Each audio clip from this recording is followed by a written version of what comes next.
our next presenter. We're still on the Super Rugby journey and speaking about Drua that continues. We're very fortunate now, ladies and gentlemen. Our next speaker is here to share his exceptional leadership in professional rugby administration. He is the General Manager, Drua. Let's give it up for Mr. Baden Stephenson. Thank you. Bulavanaka, everyone. Thank you for the opportunity and thank you to Glenn for his presentation. Look, today is a really exciting day, and when the themes that have come through from Mick, Oscar, Richie, Glenn, we've all got the same challenges and we've all got the same opportunities. And I agree with the chairman, the CEO, Master. This is a special day, it's a special week. The people in this room will shape the future of rugby in Fiji. And what an exciting time. And it's a little bit similar to Glenn. I've been in these big seminars in Australian rugby. I can tell you that they don't have the alignment, the energy and the want to really pull it together and make rugby strong from under 18s to 20s, to sevens, to the Drua, to the national teams. What naturally happens in other organisations, they become a little bit selfish, a little bit protective, and as long as my patch is okay, I'm not as worried.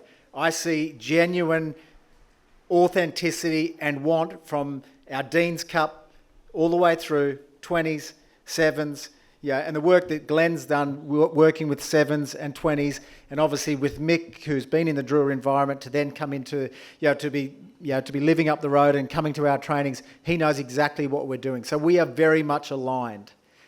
And when we were all asked to do these presentations, it was a fairly open presentation. The word around strategy, and congratulations to Coley and his team.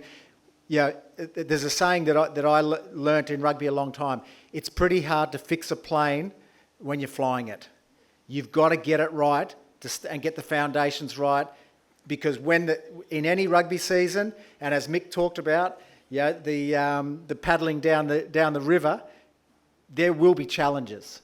And I'll put my hand up, and I've reflected strongly on my performance and what we did at the Drua, and we didn't get it right.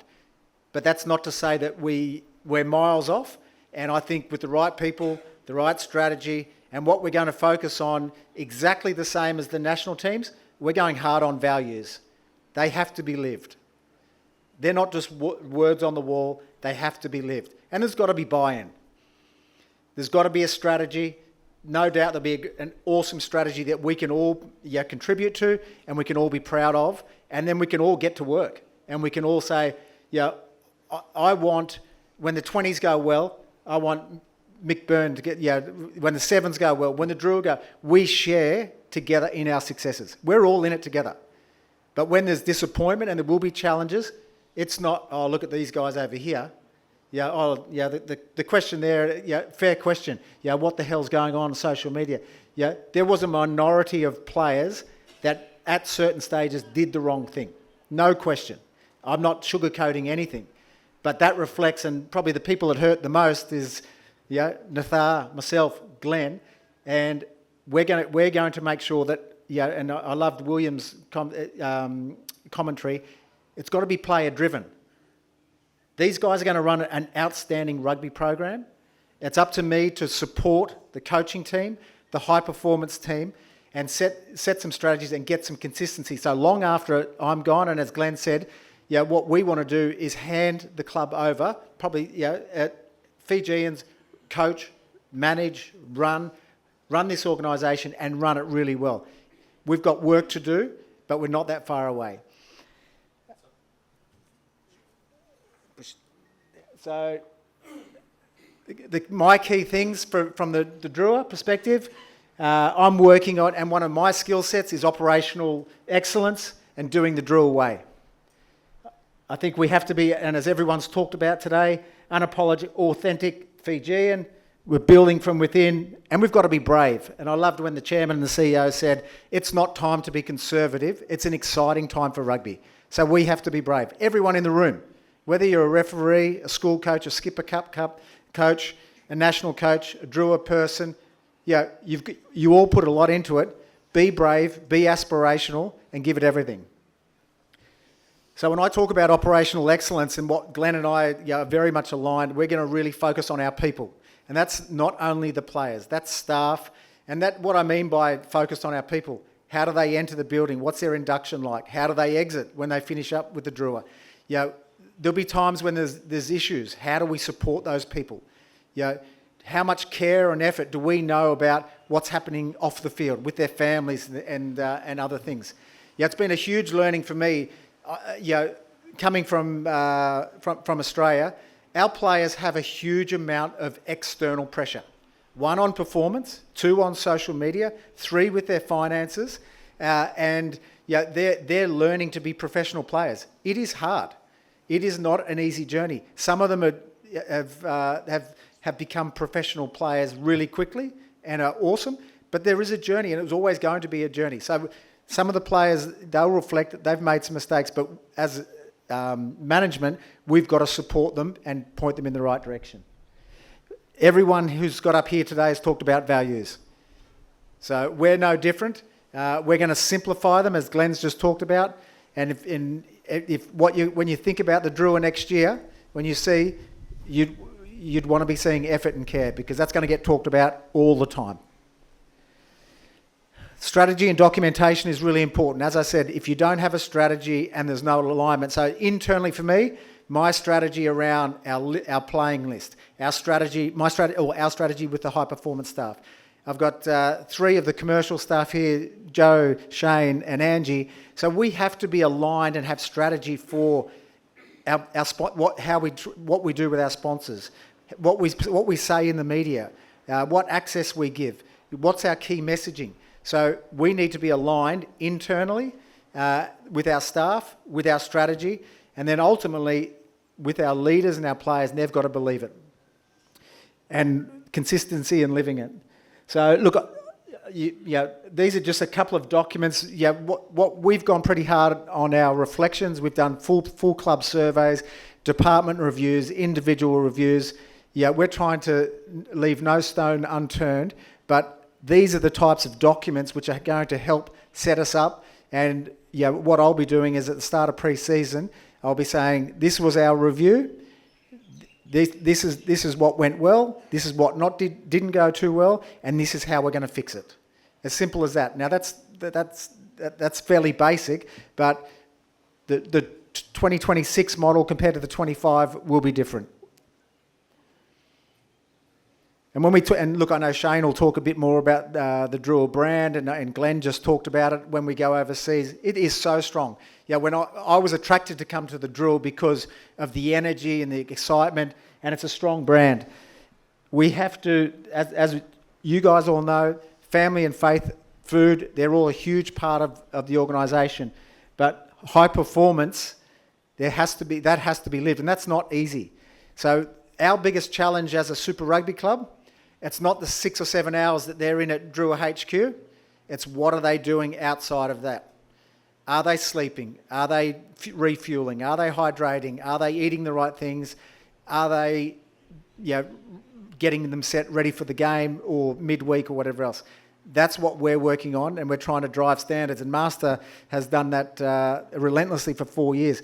And even he will say, it's not easy. 90% of the guys might do it really well, but it's the 10% that don't, and then there's others that get distracted. But high performance is not for everyone. It is super competitive to get into a high performance team, into a Super Rugby team. You can't live the good life and then want to succeed in Super Rugby. You've got to make some sacrifices, and when it's in season, give it everything. So, and as Glenn's talked about, Glenn's thought and Master, the Vale days, how we support our kids, our women, our partners, how we include them, how we treat our crowd, they're all super important. And we've all talked around building from within. So we want, and as Glenn said, the next generation. We saw them on Saturday night at the Dean's Cup. That's the next generation. We saw them in the under-20s, and Glenn's talked about them. We've got to capture them. We've got to develop them. We've got to fast-track them. We need to be definitely aligned with everything that FRU are doing, and it's great that Master has transitioned, obviously, from out of our organisation. One of the things that we're doing is that for the 23 players that are in the Flying Fijians, when they come out of our environment into the Flying Fijian environment, the culture is not going to be significantly different. The IT and the performance software, which I know some of you may or may not use, but we are going to be totally aligned with how we communicate, how we put all of our core information, do all of our stats and all of our huddle. It is total alignment. I can tell you this doesn't happen at other unions. And this is why it's really exciting to be able to be aligned and make sure that the right hand and the left hand are talking together and understanding each program. We've talked about identifying and recruitment, and one of the key things, and I know that I'm sure is going to come out in the strategy, is how do we actually develop leaders, on-field leaders. Some people do it naturally. Some people have maybe been in good leadership programs at school and club. A lot of people haven't. For example, this year, Tex and Frank, the Drua co-captains, Frank had done a little bit of leadership, but Tex, who's our national captain, and he's a super smart, articulate guy, he was learning to be captain in the furnace of Super Rugby. It's hard. So we've got to think about, okay, who are our leaders, who are our next generation leaders, and how do we have a pathway? And that should be starting from the 18s upwards. Obviously, we've launched the academy this year.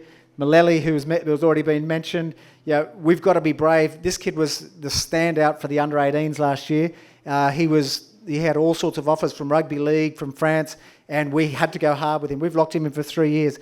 This guy, I'm telling you, is a future captain. His behaviours for an 18-year-old, professionalism, he has gone out to sponsors promos by himself, and we've got feedback saying this guy's unbelievable. I've just sent him to Brisbane for 5 weeks because he had a shoulder operation, didn't get a lot of rugby. The feedback, he went with 2 other Flying Fijian internationals. The feedback from the coaches and the management said, this guy is so mature beyond his years. What a leader. He was influencing the older guys. So, he's someone that we can build a team around, a club around. And finally, we need to think a little bit differently. The world's moving. Rugby's very different to what it was 3 years ago, 4, 5 years ago in COVID. In the 2015, it's moving rapidly. And I know as a club we're looking at international stuff. I know Coley's doing some great things commercially and rugby-wise. Fast tracking development, backing our youth, and one of the things I'm proud of, and it hasn't necessarily been a strategy, but I can tell you that the Fijian under-18s, 20s, Fijiana, Fiji 7s and Flying Fijians, when they're in Nandi, they've used our Drua HQ. Excellent gym, ice baths, meeting rooms, good field, and so we want to play our part. So when Master put up where we sit, we understand as the Drua, we've got teams underneath us and we've got a team above us. We know we're in the middle there, so we're not just going to sit down in Nandi and say, oh, look, we're just worried about Super Rugby. That's not us. Glenn and I care too much, and we know we've got to bring the best young fellas up, men and women, into our Drua program and push them into international rugby. So what's interesting, and your question is bang on about our performance and our behaviours. What no one is really talking about right now is the 23 Drua players in the Flying Fijians. Super proud of that. There's some guys there that, Issa Kelly had played two Super Rugby games before this season. He ended up nearly our top try scorer, Flying Fijians. We're not celebrating those wins. We get focused on some of the negatives, but as a collective, and what Shane and Angie work really hard on, and as Glenn knows, let's all be super positive. Let's not get on. There's a lot of keyboard warriors that want to take the absolute, they want to see Mick's had it, the Flying Fijians have had it, the Fijiana have had it, the Drua have had it. People take delight in when something goes wrong. Like if we're all in it together, we've got to celebrate the successes together. And when there's an issue, one of the biggest things that I've tried to do at the Drua is, because I know it's not natural for some of our younger Fijian high performance staff, and Master will know, When there's an issue, we deal with it, and we deal with it really quickly, and we do it in a personable way where it's not non-confrontational. We're getting a solution because we need to fix a problem. We're not hiding from it or digging our head in the sand. And that's something that I know that right across the code we will continue to do. That's it from me. I know you don't want to listen to, you far prefer to listen to coaches than administrators, but hopefully that's worthwhile. Happy to share it. Happy to answer any questions. Thank you very much, Mr. Stephenson. A big round of applause, please.